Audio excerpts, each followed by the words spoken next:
paglabas ko ng Istanbul Airport, eto na kaagad ang aking sundo. Ayan, dadalhin ako sa aking hotel na titirhan.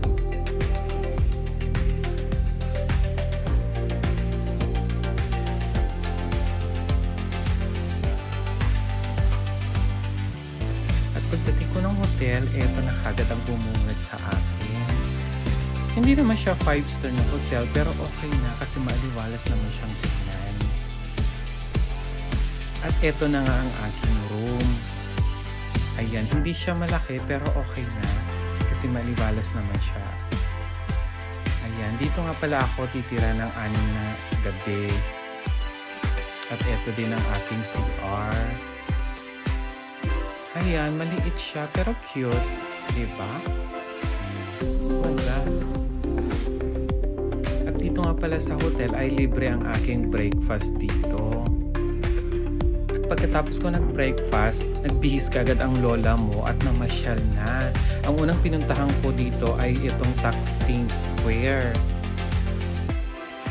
Nagchikot-chikot ng konti. Tapos pagkatapos, pumunta na ako dito sa may Grand Bazaar.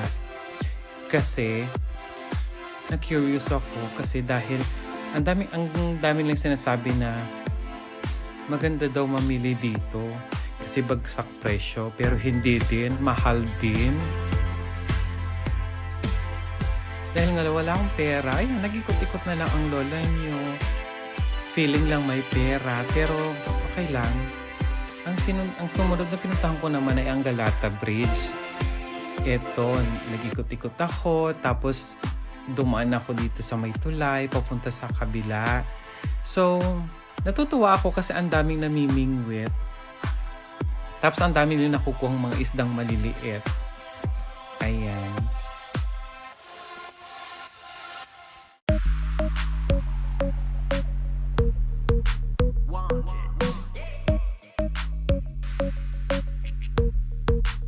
Kinabukasan sinundo ulit ako ng service para sa aking consultation at surgery. At eto, 10 a.m. na dito sa Istanbul. Pero ang dilim pa rin. O, diba? Kakaiba sila dito. Ayan, at mga ilang minuto din yata yung travel namin bago ako nakarating ng hospital.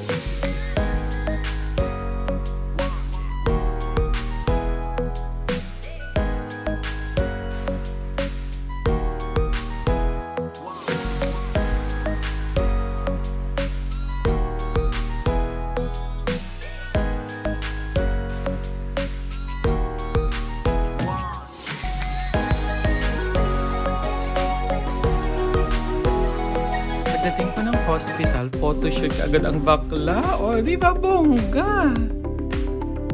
Tapos pinapirma na kaagad ako para tsugiin na daw ako. O, di ba? Ayan na, pupunta na ako sa surgery room.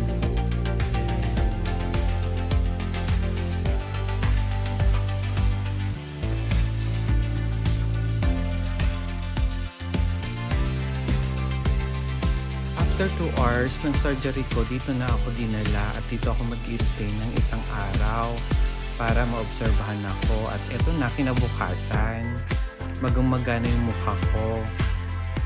Tapos yun, hindi ako masyadong makakilos. Dahil masakit ang aking dibdib at dito sila kumuha ng cartilage para ilagay sa aking ilong. At eto na nga, pauwi na ako, pabalik na ako ng hotel. Ito din yung hospital kung saan ginanap yung surgery ko. Ayan.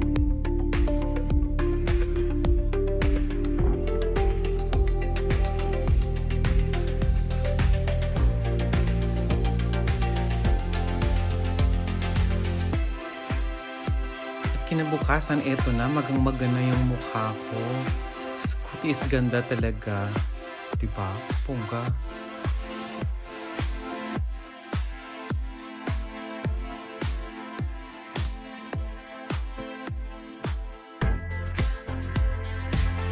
At dahil magamaga yung mukha ko at hindi ako masyadong makakilos, nagpadala na lang ako ng pagkain kong breakfast dito sa hotel. At maya-maya, sinundo na naman ako para sa aking check-up.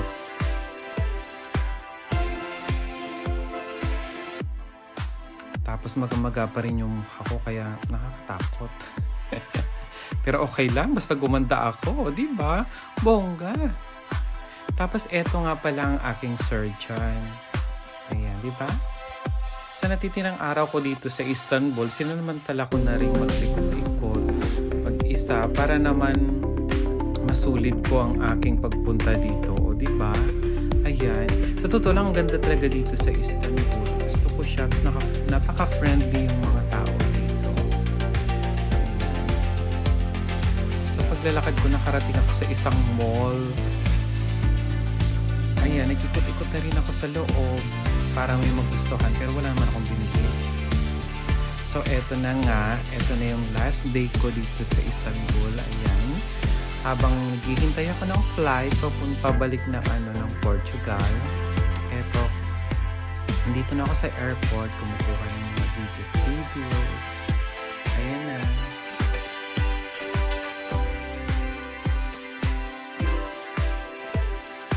At eto na nga, nandito na ako sa airport, sa airplane.